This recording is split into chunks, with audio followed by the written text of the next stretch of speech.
Hey guys, we are here with Zorba this evening. Zorba trained with us a few months ago, maybe about a year ago or so, and he is here for boarding with us this weekend. So I am doing a little bit of a tune-up with him, mainly on his healing. Everything else, he's doing really well. He's a super smart boy.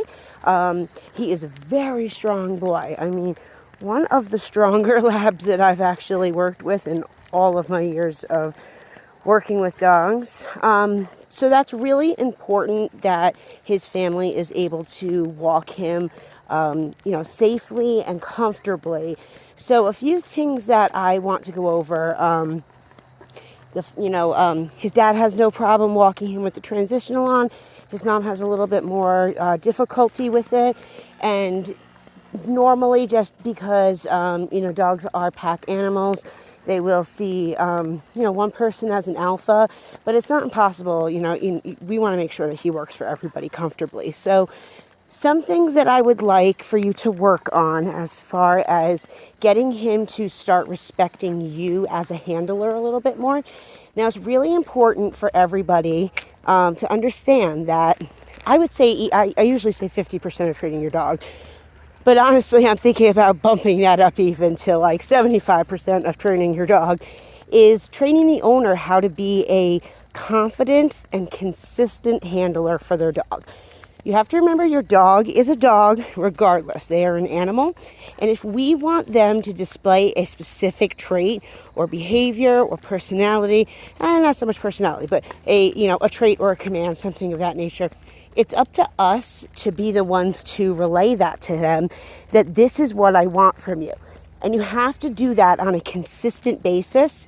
Otherwise, they're going to get inconsistent reads from you, and they're going to give inconsistent outputs for you.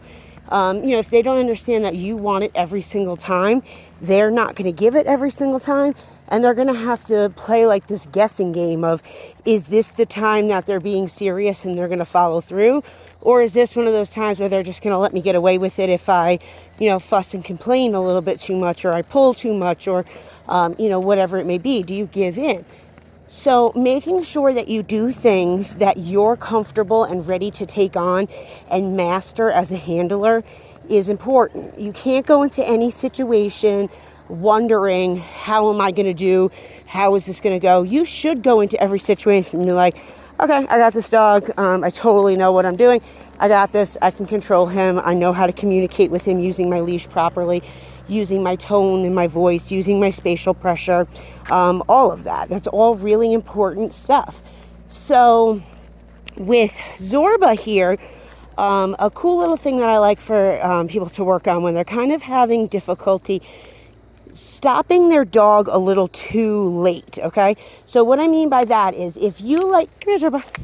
He's a sweet man. I know. I love this boy. Come on, buddy. Let me fix his leash real quick.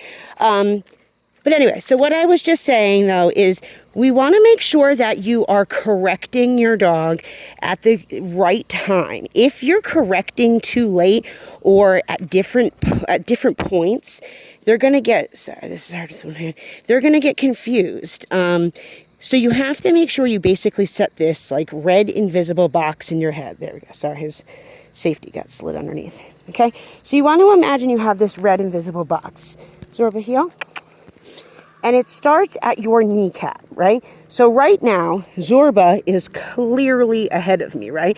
If I make a straight line and make a box right now, he's way ahead of the box. So if I start walking right now, there's no way he's going to be able to follow my lead if he's already in the lead. So the first thing that I need to do is get him into a calmer state of mind. Now we do that by applying pressure onto our slip lead, straight up and down. It should not be a lot of force. You do not need a lot of tension to get your dog to pay attention. It's more if you're holding this little bit of tension, and notice he hasn't sat yet, but I do this and I add some spatial pressure. Now he moved his head, right? And he's like, oh, she's communicating. I haven't changed my force, right? Zorba. Right, so I'm still not going to say I added a little more pressure. As soon as he sat, the pressure of me turns off and the slip lead pressure turned off. So we communicated, calm down, you've calmed down. right? So that's key to understanding the language of using your slip lead. Your dog is following you. They're not following a leash. Your leash is strictly a tool to communicate to your dog, slow down, pay attention, or calm down. Okay, so we have calm down, pay attention. Okay, so that's really all you want to use it for. If you want to have a loose leash heel, you have to learn to have a loose leash. If it goes tense, that's on you to be the one to tell your dog, hey, you're not following me anymore, and you have to change something you're doing. And you're going to do that by either giving a pop, a stop, or change directions. So changing directions, heel, good boy. Changing directions is great. So right there, right off the bat, I turned left, right? We took off and he was clearly ahead of me. He was like, doo-doo-doo, right? If I turn and make a sharp left, like, pretty determined that I'm going to work into it. Now, I'm not going to use any slip lead pressure for this, right? It's about getting him to follow me, not follow a leash. Now, if we add tension to this and I start doing this, that's really confusing to Zorba. See, he's rubbing his nose now and he stopped moving. He was like, wait. You put pressure. I'm so confused. I thought we were moving. Pressure means stop, right? So that can be confusing. We have to teach our dog one thing and follow through with it every time, right? So heel. Good boy. Come on, buddy. Here you go.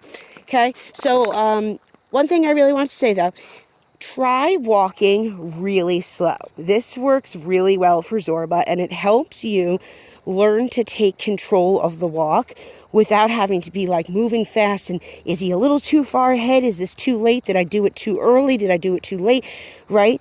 If you walk really slow, your dog, heel means walk with me at my pace, regardless of what's going on around us.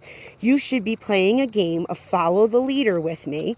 And if you are not following my lead, my pace, my direction, you're not in a proper heel.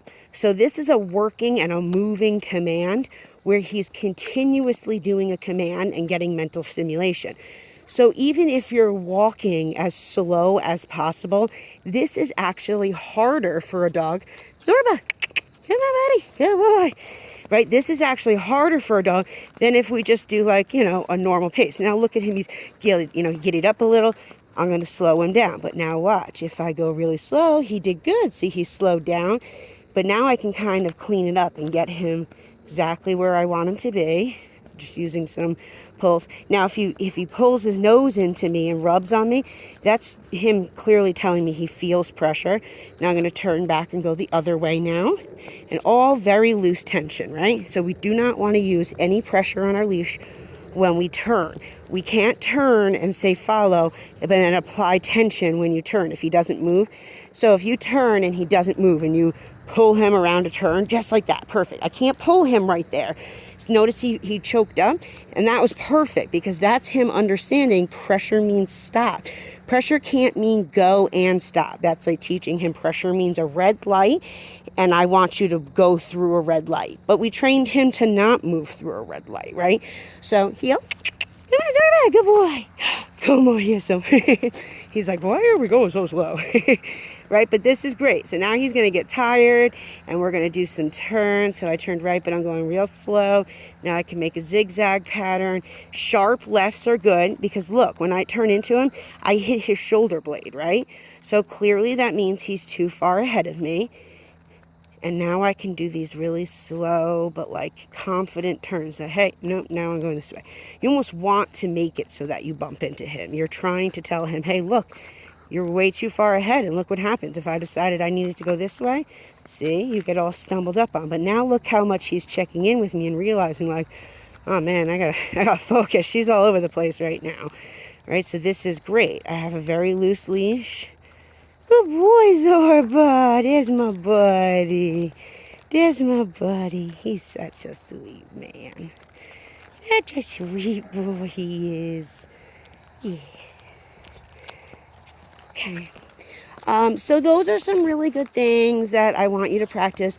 Try going really slow, using the transitional. Don't apply tension unnecessary times. Practicing pressure and release is going to be great. So teaching him, if I stop and apply tension, see, he could be a little bit cleaner with this. Zorba. we want him to be a little bit faster, that when I stop and apply tension, it's almost like an auto sit, like he knows right away how to turn tension off. Okay, good boy, yeah. So if he's taking too long, it's because he's holding out, and he probably thinks eventually you're going to give in and we can just start moving again without having to sit. So you have to have confidence and follow through that if I stop and apply tension, the only way we are moving again, or he is moving again actually, is with his butt on the ground. Perfect. So that was a little bit faster. My neighbor just came home, so he's distracted by that. Heel. Come on, Zorba. Heel. So if he stops moving, I'm not going to pull him to get moving again, right? Instead, I'm going to go over, I'm going to give him some a little tension. Okay, come on, buddy. There you go. So I got him moving. I said, okay. I released him. I patted my leg. I didn't pull him to move because, again, you can't tell him pressure means stop and pressure means go. So these are all some really great things that you can practice with him. This is great for anybody, honestly. These are all really important things to work on with any dog. It doesn't matter how old they are, how young they are. You can always work on your handling skills, and this is one of the best ways to do it because there's just so many distractions, there's so many things, and you're really teaching your dog to focus on you in a high distraction setting. Which is difficult. So healing is an awesome way to work on your working relationship with your dog. And yeah, so if you guys have any questions, don't hesitate to call, let me know. And if anybody else has any questions or needs some help with their dog, don't hesitate to give us a call today. We'd be happy to help you guys get your dogs looking just as good as we are with Zorba here. Hope everyone has a great night. Say bye, Zorba.